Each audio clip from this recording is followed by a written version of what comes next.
Queens of the World. Mary II, Queen of England, Scotland, and Ireland. Queen Mary II was half of England's only joint monarchy and half of a pair of powerful sister queens. She betrayed her father and took his throne with the support of her Dutch husband, William of Orange. She preferred to take a back seat, but ended up doing most of the governing while William was away at war. There is evidence that both she and her sister Anne had romantic relationships with women. Mary's life was marred by reproductive tragedy and cut short by smallpox.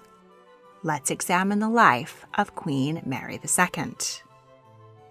Mary was born on April 30th, 1662 at St. James's Palace, London. Her father was Prince James, Duke of York, the younger brother of King Charles II, who had just regained the throne in 1660 after the English Civil War. While the brothers were living in exile in France, James had an affair with Anne Hyde, the daughter of an advisor. Anne became pregnant and James promised to marry her. But when the monarchy was restored, no one, including Anne's father, expected the reminted prince to keep his promise and wed a commoner. But he did, and the pair lived a happy life together.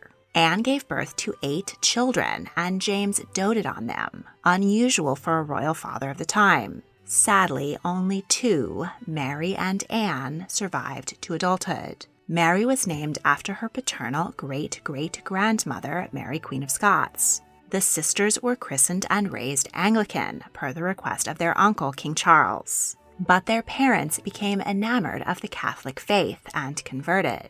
When this became public, the Protestant people were outraged. King Charles himself had strong Catholic leanings, but he condemned the political complications his brother's faith would entail.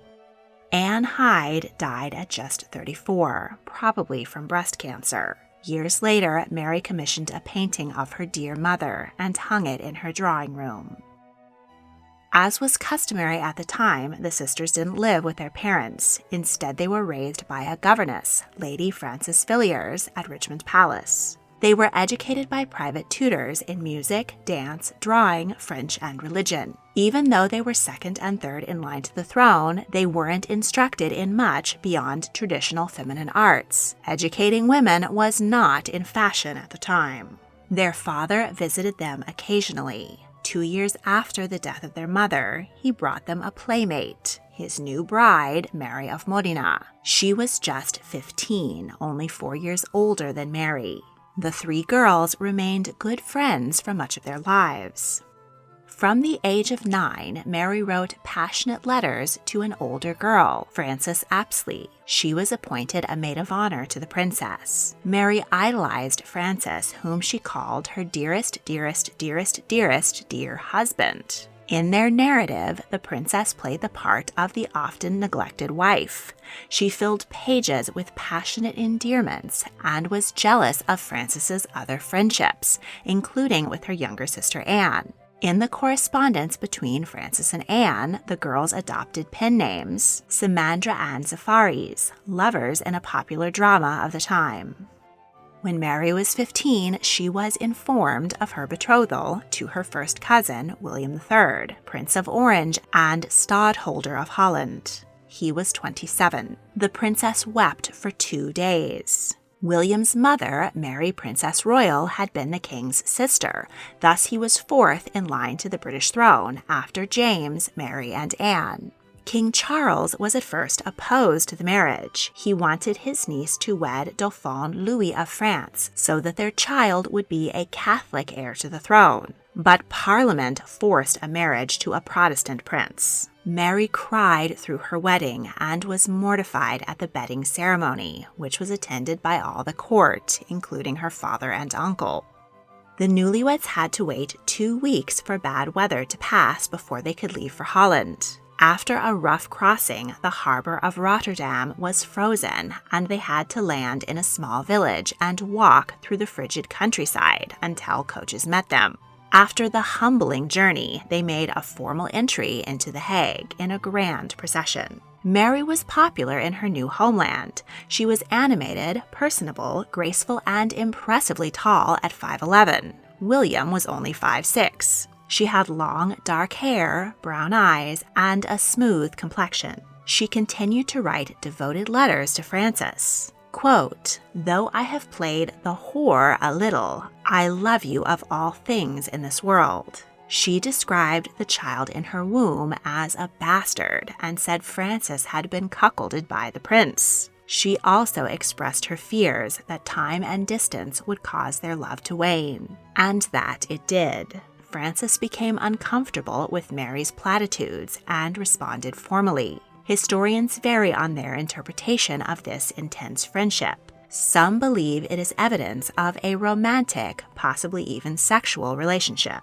Others view it through the lens of courtly love. Aristocratic women had almost no access to men outside of their arranged and often loveless marriages, but they did have the freedom to choose their female friends, and intense relationships between women were common. Additionally, people of the time did not view sexuality as an identity, but thought of it in terms of individual relationships and encounters. Though Mary's marriage started off distantly, the couple's affections grew. They bonded over mutual devotion to Protestantism. William was often away on military campaigns, and he had a number of male favorites. Still, he cared deeply for Mary. Within a month of their marriage, she was pregnant. But while visiting William at a military encampment, she suffered a miscarriage. This tragedy may have permanently damaged her fertility. She had illnesses about once a year for the next 3 years, which may have been additional miscarriages. Childlessness would be the greatest sorrow of her life. Back in Britain, King Charles had yet to father a legitimate heir. His wife, Catherine of Braganza, suffered at least 3 miscarriages, but delivered no healthy children. The Protestant nation was fretting about having Catholic James on the throne next. King Charles did have a number of illegitimate children, the eldest of whom, the Duke of Monmouth, was putting out feelers about claiming the throne. He visited Holland and was hosted by William and Mary. Feathers in London were ruffled, but William did not believe Monmouth was a serious threat to his uncle. Charles II died in 1685, and Mary's father became King James II of England and Ireland and 7th of Scotland. Mary was playing cards when her husband informed her of the accession and that she was now heir presumptive. The Duke of Monmouth did raise an army and make a play for the throne, but he was easily defeated by his uncle's army and beheaded. Mary and William were dismayed at their cousin's death. James enacted a number of controversial religious policies and suspended acts of parliament by royal decree. Mary communicated to him her strong disapproval. She was even more dismayed when her father refused to help her husband when France invaded Orange and persecuted Protestant Huguenots. To get back at his daughter for daring to question him, James had a staffer inform her that her husband was having an affair. She waited outside of his supposed mistress's room, and she did catch William leaving in the dead of night. He claimed that they were exchanging diplomatic intelligence, and Mary believed and forgave him. She fired the snitching staffer. James II hadn't fathered any new sons to displace Mary and Anne in the succession. His wife, Mary of Modena, had given birth to 12 children. All were miscarried, stillborn, or died in infancy. Though the king was unpopular, he was tolerated because when he died, Mary would be queen. But all that changed in 1688, when the queen finally delivered a healthy son, James Francis Edward. Royal births were usually attended by dozens of courtiers, so that there would be no question of legitimacy. But James made the mistake of only inviting his Catholic supporters to witness his wife give birth. Rumors ran wild that the real royal infant had been stillborn, and a changeling child had been smuggled in a warming pan. Mary and Anne wrote to each other and shared the belief that the baby was not their true brother, but part of their father's plot to displace them with a Catholic heir. Whether his or not, James's son was his downfall. 7 English nobles wrote secretly to William of Orange, inviting him to invade England and take the throne for his wife. Mary stayed in the Netherlands as William sailed the Dutch Armada across the Channel and up the Thames to London. The invasion was free of bloodshed. The English army and navy supported William, and he was hailed as a liberator. Abandoned, King James attempted to flee, but was arrested. However, William had no desire to execute his father-in-law, and making him a martyr would only rile up English Catholics. When James tried to escape again, William allowed him to get to France.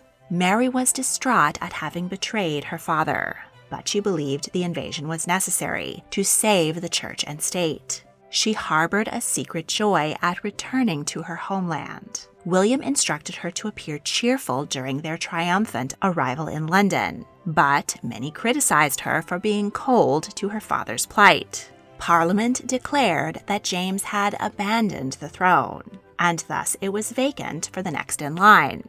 It's not clear whose idea it was for William and Mary to be joint monarchs. Some argue William was jealous and insisted Mary share the crown. He himself was third in line behind her sister Anne, after all. Others say Mary told William she intended to obey him, as she had vowed on their wedding day, and that she would do everything in her power to make him king. Either way, Parliament offered the throne to both of them. The only precedence was Queen Mary I, who allowed her husband Philip of Spain to be a king consort. But Philip was incredibly unpopular and had limits set on his power, including that he would lose his kingship upon his wife's death. William had no such limits and ruled as a full king. Copies of St. Edward's crown, St. Edward's chair, the orb, scepter, and other regalia were made so that the couple could be crowned as equals on April 11, 1689. The Archbishop of Canterbury refused to recognize the validity of James II's removal, so the Bishop of London performed the coronation instead. The takeover was dubbed the Glorious Revolution because the throne had changed hands and the role of the monarch had been redefined without bloodshed. Because the king and queen were now ruling at Parliament's invitation, politicians held the upper hand. The Bill of Rights put restrictions on the royal prerogative. The sovereign could no longer suspend the law, levy taxes without consent, raise a standing army during peacetime, interfere with elections, or punish MPs for disagreeing with them.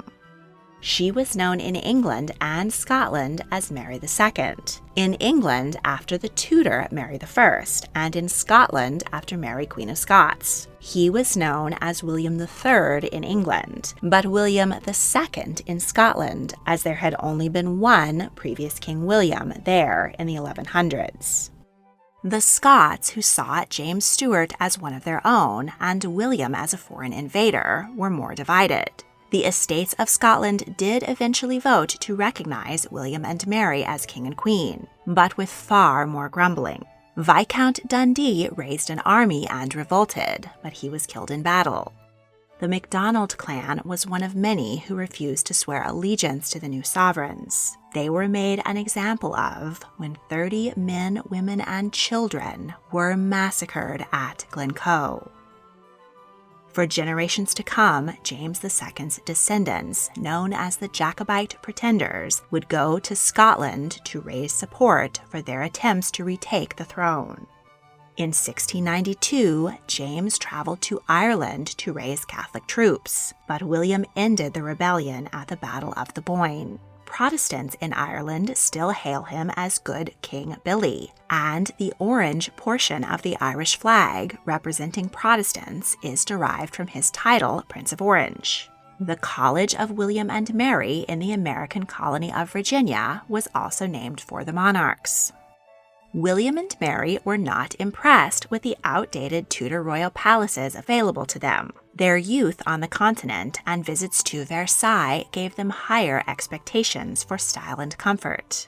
And the fog and bad smells at the palaces of St. James and Whitehall in the heart of London set off William's asthma. But the couple didn't have enough money to build a new Baroque palace. As a compromise, they purchased an existing 2-story Jacobean mansion in the London suburb of Kensington. The property was close to the city, but came with acres of parkland and fresh air. They kept the original house and added new wings to transform it into a palace. Mary had royal apartments built, including the Queen's Gallery, in which she could admire her art collection. The court moved in shortly before Christmas 1689, and for the next 70 years, Kensington Palace was the favored royal residence in London.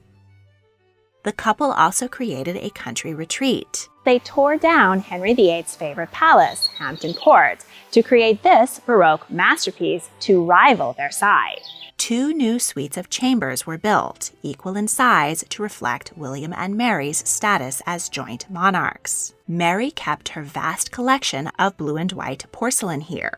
But when Mary died, William lost interest in the project, and only the back was ever completed. The upside was that the front Tudor part of the palace was saved from demolition. To this day, Hampton Court remains a Frankenstein building, Tudor palace in the front and Baroque palace in the back. When William was in England, Mary retired and allowed him to make all the political decisions. But he spent the 6 warm months of each year on the continent, defending Holland from France. While he was gone, Mary administered the government. She was conservative and religious. She attended prayers at least twice a day, and only missed Sunday service once when she was in bed with a dangerous fever. Many of Mary's proclamations clamped down on insobriety and vice, and she took a special interest in appointing clergy. She ordered the arrest of her uncle, Henry, Earl of Clarendon, for plotting to restore her father to the throne. And she dismissed the influential John Churchill, Earl of Marlborough, for the same reason.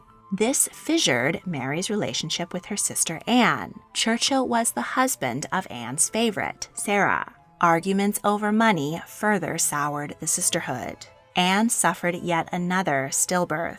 When Mary went to visit her, rather than offering comfort, she berated her for her scandalous relationship with Sarah.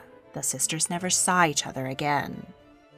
Mary was healthy and fit. She regularly walked the 3 miles between her palaces of Whitehall and Kensington. It seemed likely that she would outlive her husband and sister, both of whom suffered ill health. But in the autumn of 1694, she contracted smallpox. She sent away anyone who had not previously had the disease to prevent the spread of infection. Anne, pregnant again, said that she would risk herself and her child to see her sister, but Mary insisted that she remain safely away. Mary got her affairs in order by burning many of her letters and journals, destroying secrets and insights into her character, and obscuring herself from future historians. Her physicians applied the standard, torturous, and useless treatments of bleeding and blistering. Several days into her illness, her lesions disappeared, and she felt improved. Her doctors hoped that she'd only had measles rather than the dreaded smallpox. But the disease had in fact turned on her internal organs, and her condition deteriorated quickly. Queen Mary died at Kensington Palace shortly after midnight on the 28th of December, 1694. She was just 32 and had been queen for only 5 years. William was devastated by Mary's death and described himself as the miserablest creature on earth. Her father James considered her death divine retribution for breaking the 5th commandment. The queen was widely mourned.